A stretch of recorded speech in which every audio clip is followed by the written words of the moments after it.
Welcome to Gate City Insider. I'm Rosemary Plybon. We have shared a lot about Say Yes Guilford over the past 5 years. The celebration when Guilford County became a Say Yes community, the disappointment when the scholarship model changed, and the renewed energy that came with the hiring of a new CEO.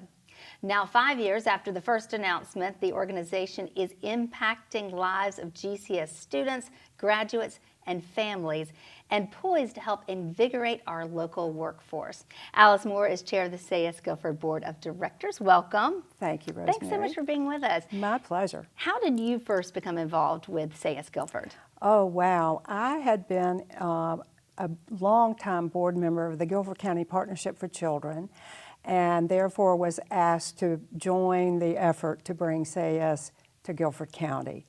And so nearly 6 years ago, that's how I got involved. And so why stay involved all this time? Oh, wow. The impact that Say Yes Guilford is having on the children in our county, and now our cohort of four-year graduates is just astounding. Yeah, okay, so you brought that up. So 2020 marks the first year that we have four-year graduates, Yes. because Say Yes Guilford began giving scholarships to GCS graduating seniors in the year 2016. So what does that landscape look like now? How many have earned degrees or certificates? We have 187 bachelor's degrees among Say Yes scholars and 41 associate's degrees.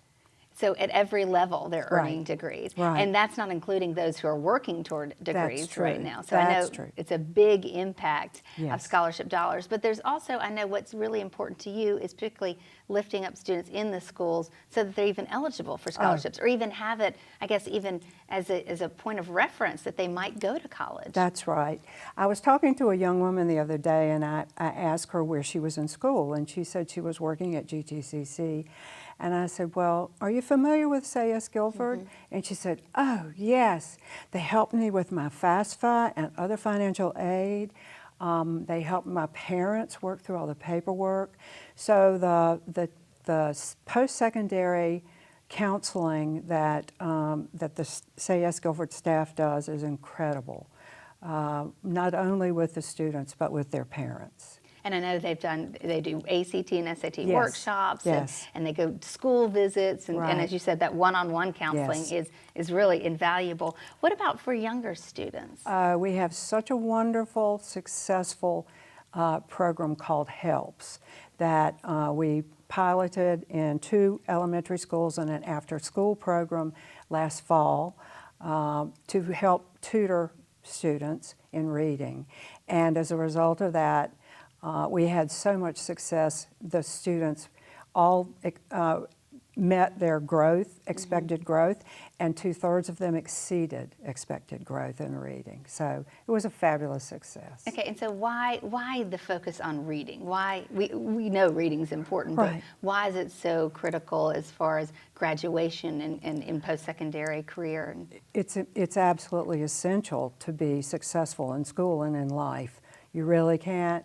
You have to have that benchmark of reading in order to succeed. Mm-hmm. And we're talking about as young as 3rd grade. Oh yes, it has to. You have to be there on that grade level by grade 3. So important. And I know this fall, of course, everything changed, and, Yes. and Guilford County School students are working at home for the most part, most of them, and there's been some tutoring that's still going on. Yes, in fact, I tutor a 1st grader virtually. And he's making progress, even though he has to turn his book around for me to see on the computer. But we're learning new words, and it's a great joy to tutor him. Yeah, could you explain a little bit more about how that works? Because I think a lot of people think, you know, that how can that ever work to work with a tutor virtually? Well, first of all, I've enjoyed getting to know him, and he to know me. We talk about our puppy dogs, and we build a relationship. And then we read books of interest to him that are on his level of reading. And he learns new words, and we write down those words, and then we review them the next week before we go on to another book. We usually, in our hour together, we usually read about 5 books. Wow. And talk about them. Wow, and he stays engaged Yes. the whole time Oh, and yes. excited? Yeah, he's happy to know that he's learned new words. Yeah. Yeah, and you see him improving. Oh, I do. Yes, I do. And so are you getting just as much out of it? Oh, yeah. Spending time with him is a great joy. I bet it is. How can our community at large get more involved with CES? Well, we need more tutors virtually and hopefully next school year in the schools. Certainly we do that. We do need that. And, oh, by the way, we need donations to keep our scholarships endowed so that we can send more scholars to schools 4-year or to earn certificates in profitable jobs that are necessary to keep our economy going. And of course, you need donations, I would guess, to help fund these services that are happening with these workshops and these tutoring and all of that as well. That's right. That's great. What do you think that you want people mostly to know about Say Yes? Well, I want them to know that it's working, that we're successful in helping young people succeed in school, and therefore to have successful college experiences and to be successful in whatever post-secondary effort they want to make beyond high school, and that we're ultimately contributing to the economy of our community. It definitely impacts us all when our students grow up and are educated and excited and on to prosperous careers. It helps all of us. Yes. Alice, thank you so much. We appreciate you being with us. We're going to talk more about Say Yes Guilford. We're going to talk with CEO Wendy Poteet right after this quick break.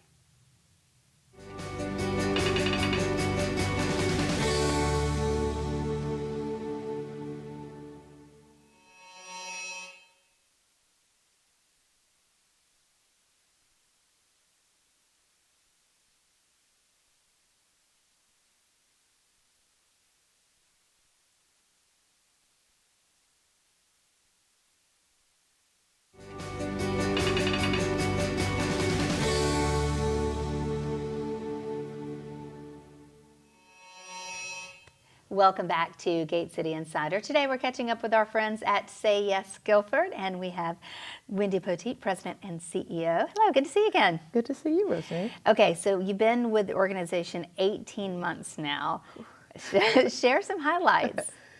Oh gosh, it doesn't seem like it's been that long. Right. When I first started, we didn't have support services in our schools in place, and that was like, the board said, make that happen for us. And I'm like, I have no idea how I'm going to make this happen for this organization. But we made it happen. So I'm excited about all the transformation that I've seen and all the growth that we've had as an organization. It's a lot that has gone on. I did not plan for there to be a global pandemic, right into the middle of, the first year on the job. So it's been very challenging, but rewarding at the same time. Yeah, I bet. So let's talk about the support services. Okay. I mean, what does that mean? What does support services mean? So for us, we look at our support services through a lens of equity. Everybody kind of knows Say Yes Guilford for the scholarships that we give out. One of the things that's so important about that is to make sure that we're offering supports in an equitable fashion. So students that need more support to kind of catch up and just be on, track to qualify for those scholarships when they become seniors in high school is what we focus on in our support services work. Just to make sure that we're offering the things around tutoring, around access to career and technical education opportunities, giving students supports with FAFSA and financial aid and, match and fit to make sure they're picking the right college that they will actually be able to be the most successful at. Those types of things through elementary and high school are the things that we focus on support-wise to make sure that we have, even more students that are eligible to qualify for scholarships. Alice touched a little bit on the reading, that third grade reading proficiency. Can you kind of explain why that is such an important milestone to reach? Third grade reading proficiency, you'll oftentimes hear folks in education say from kindergarten to third grade, students are learning to read. From third grade and beyond, students are reading to learn. If you are not proficient by third grade, there is a direct connection to a lower graduation rate. That third grade reading proficiency is so important. And when we think about reading, we just think about kind of ABCs, right? But that reading proficiency is important for being able to read math problems, to be able to read science problems, to be able to engage and interact in civics and social studies. So all of those different curriculum areas in high school, that being proficient at third grade is kind of the foundation to being able to be successful beyond that point. And so what happened with COVID when you weren't able to be in schools and actually helping with the tutoring one-on-one? I think everybody in the country experienced this learning loss. Every year you'll hear education folks talk about summer slide, Right. and we lose so many hours or time, and you try to get kids caught back up and have summer programming that keeps them on track. COVID was that, times 1,000. We had kids that abruptly were not in the school buildings anymore in March, and we had to figure out how to pivot really quickly to try and make sure that that learning loss was not compounded by the pandemic that kind of took us all by storm.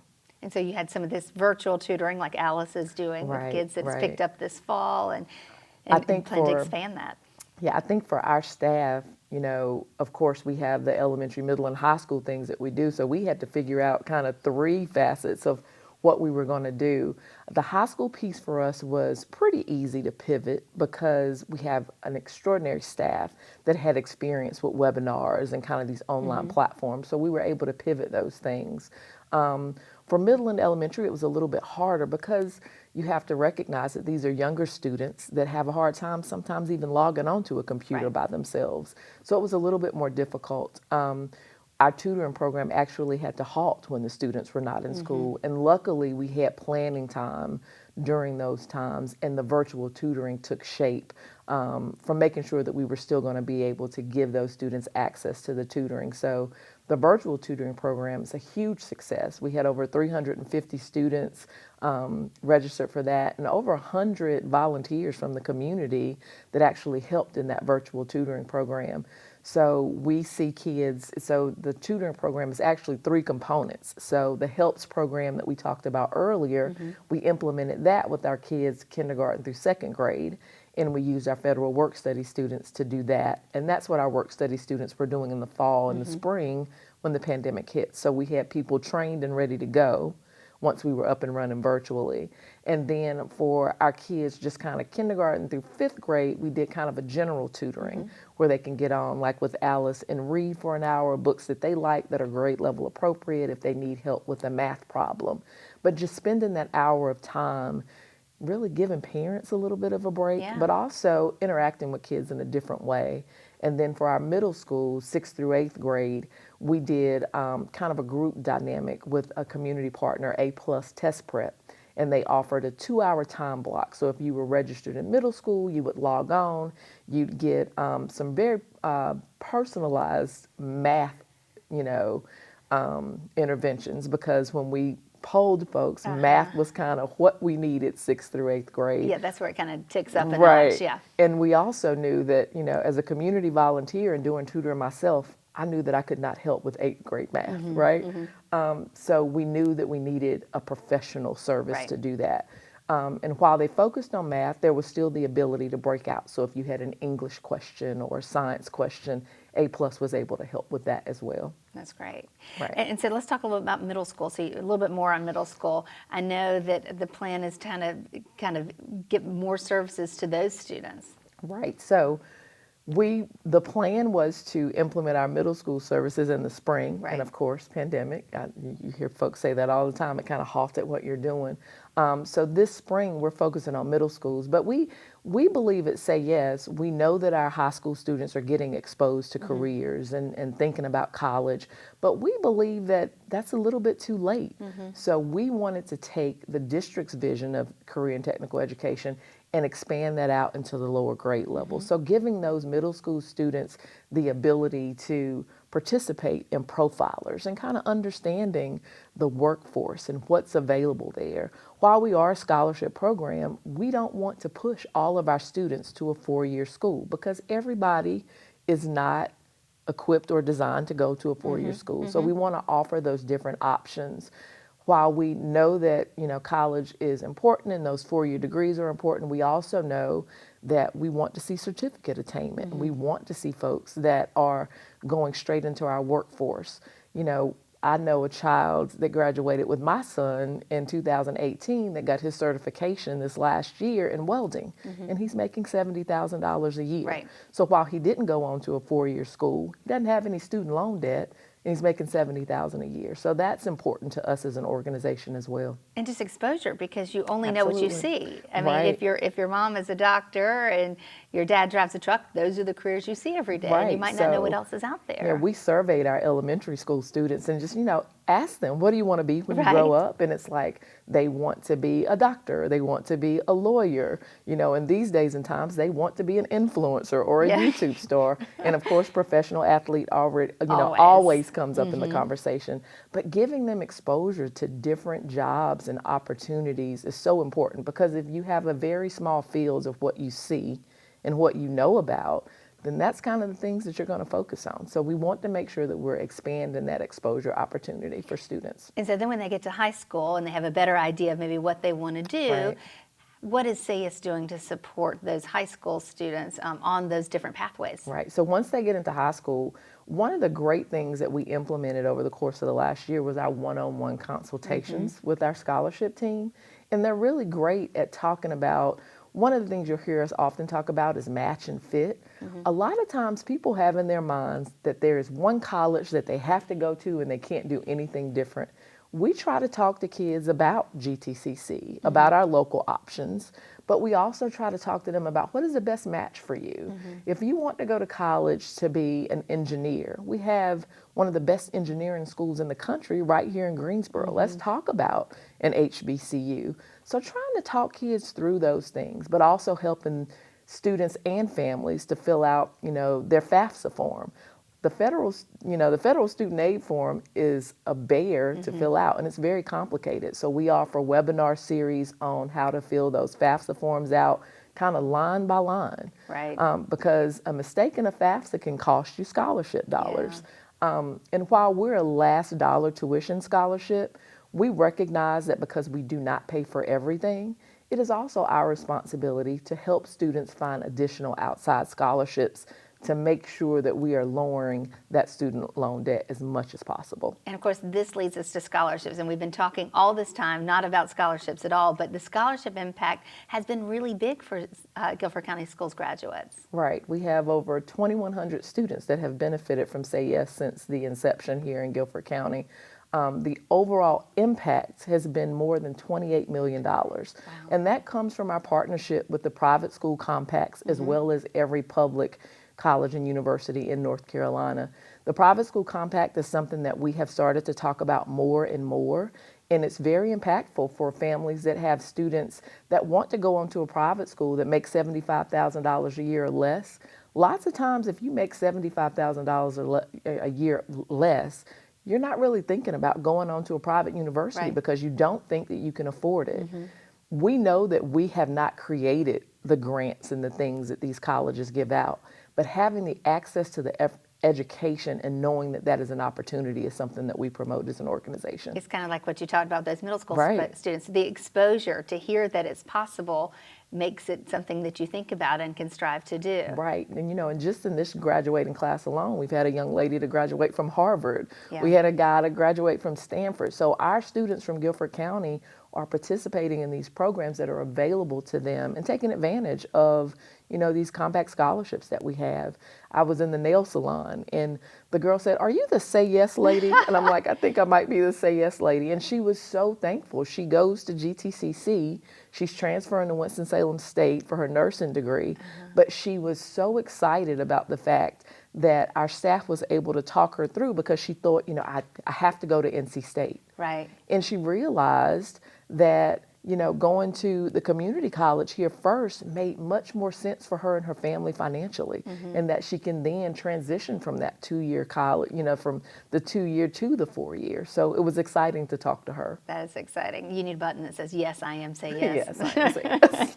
That is me. So all this is the now. What does the future look like next year and the next 5 years? As we talk about everything that we've done over the last 18 months, I think I said to staff, we're doing a lot. Maybe we should slow down. And they're like, no, we're not going to slow down, which is great because I do have a staff that can implement on the dime. Like they can pivot and they can do really great things. They have a very high skill set in that office. But moving into the future, like from now going forward, we're talking about community gardens and how do we address, food insecurity. Food insecurity has a direct impact on academic success for students. So we have a community garden that we're working on with one of our community partners, D-Up in High Point, and that's pretty amazing to watch that all come together. Working with Guilford County Schools Service Learning Department and giving high school seniors and juniors the opportunity to participate in some of the things that we're doing as far as tutoring and the community gardens. And just giving those older students the opportunity to mentor some of their younger students and seeing how those younger students look at the older ones and say, I can do this too. So there's that level.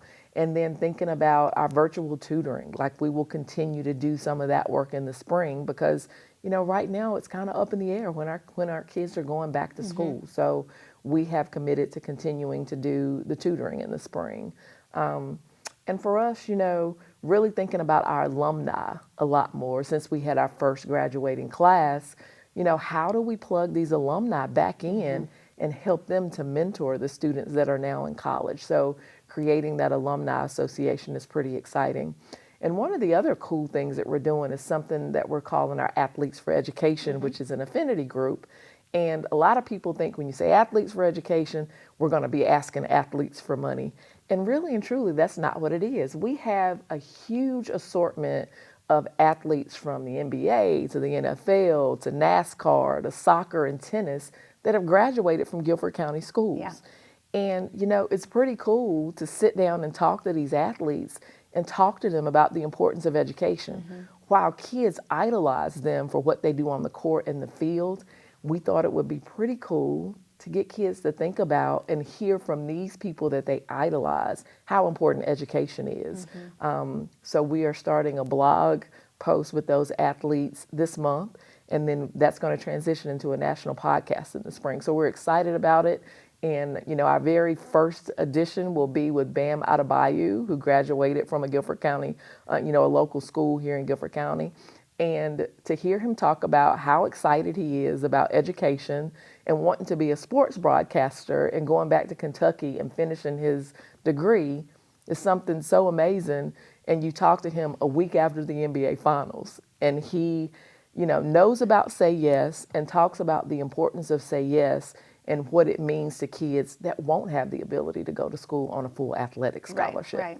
All right, well, we can't wait to hear it. Right. We're so excited. Exciting. Yes, so much good things going on, so many good things. Thank you so much for sharing with us. We'll have you back again. And if you can keep up with Say Yes Guilford and all the things that they're working on, you can also get involved by following them on their social media pages, also by going to sayyesguilford.org. That is our time for Gate City Insider today. Thanks so much for sharing yours with us. Have a great day, and we'll see you next time.